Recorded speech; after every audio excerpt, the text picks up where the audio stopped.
we are the largest client of the United States in the totality of all the goods. So we are the largest client of the United States. We have a tremendous auto sector between the two of us, and the changes they've made have been helpful. 50% of a car that comes from Canada is American.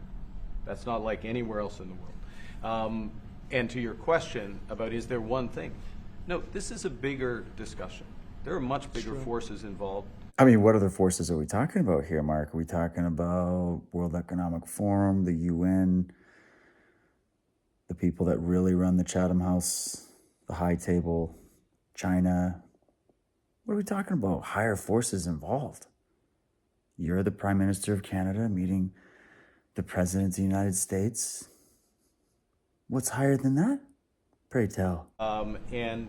And this will take some time and some discussions, and that's why we're here, to have those discussions, and that is represented by who's sitting around the table. See, the conflict is, and this is very friendly. We're not. This is not going to be like we had another little blow up with somebody else. That was a much different.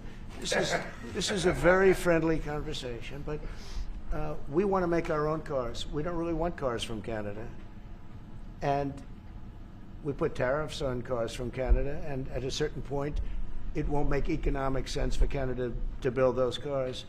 And we don't want steel from Canada because we're making our own steel, and we're having massive steel plants being built right now as we speak.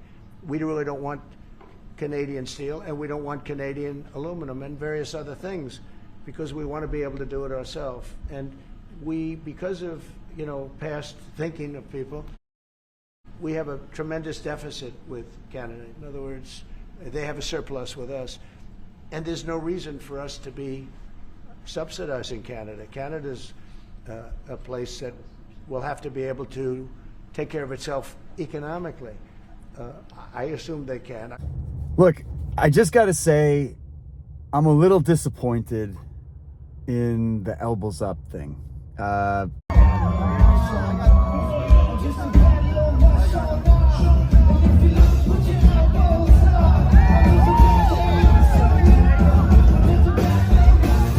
It's just, it sounds pretty tough. It's like, oh, we're going to play elbows up with America.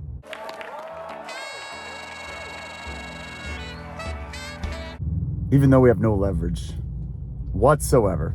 Okay, come on, be honest. What leverage do we have? You're going to repeat, oh, well, we have this and we have that. But, sorry, but in comparison, it's not phasing Trump right now at all. He's like, we don't need your stuff. We don't really need to pay the amount of money we do to protect your borders. So, he doesn't care. He's got the same argument he's had for months. And when we went in with elbows up,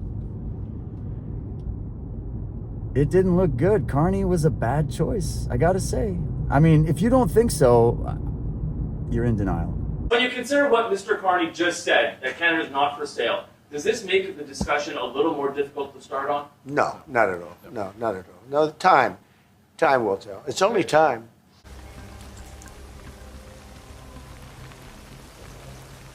Tick tock, Mr. Wick. Tick tock. Tick tock. Tick tock. Tick. No time to dilly dally, Mr. Wick. But I say never. I've had many things that were not doable, and they ended up being doable, and only doable in a very friendly way. But if it's to everybody's benefit, Canada loves us and we love Canada. That's, I think, the number one thing that's important. But we'll see. I mean, over time, we'll see what happens. What we saw was a very poor performance from the Prime Minister. So if I was George St. Pierre critiquing the Prime Minister of Canada, I'd be like, I am not impressed by your performance. You were sitting there like Mr. Bean with your knees pinching together so tight. You looked rather stiff. I'm not impressed. Thank you, Mr. President. I'm on the edge of my seat, actually. But thank you for your hospitality and above all for your leadership. You're a transformational president. The focus on the economy with a relentless focus on the American worker, securing your borders, ending the scourge of fentanyl and other opioids, and securing the world. And I've been elected with my colleagues here, with the help of my colleagues here. I'm going to spread the credit to transform Canada with a similar focus on the economy, securing our borders, again on fentanyl, much greater focus on defense and security, securing the Arctic and developing the Arctic. And the history of Canada and the U.S. is we're stronger when we work together, and there's many opportunities to work together. And I look forward to addressing some of those issues that we have, but also finding those areas of mutual cooperation so we can move forward. That's great. Very nice. Thank you very much. It's a very nice statement. And guess what? We're cleaning up all the shit you brought up to Trudeau. We're cleaning up our border, and we got a plan to deal with all the fentanyl, and we're going to deal with the criminals that have been brought into the country, and fix the economy, and just, make Canada great again was basically his talking point. Tariffing Canada, is there anything he could say to you in the course of your meetings with him today that would get you to lift tariffs on Canada? No, Why not? just the way it is.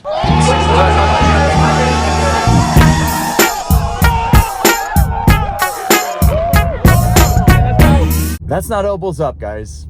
That's not Canada strong. That's full capitulation. Heard you say, there's a difference between the president's comments around Canada becoming a 51st state as a wish versus a reality. You told him that Canada was not for sale.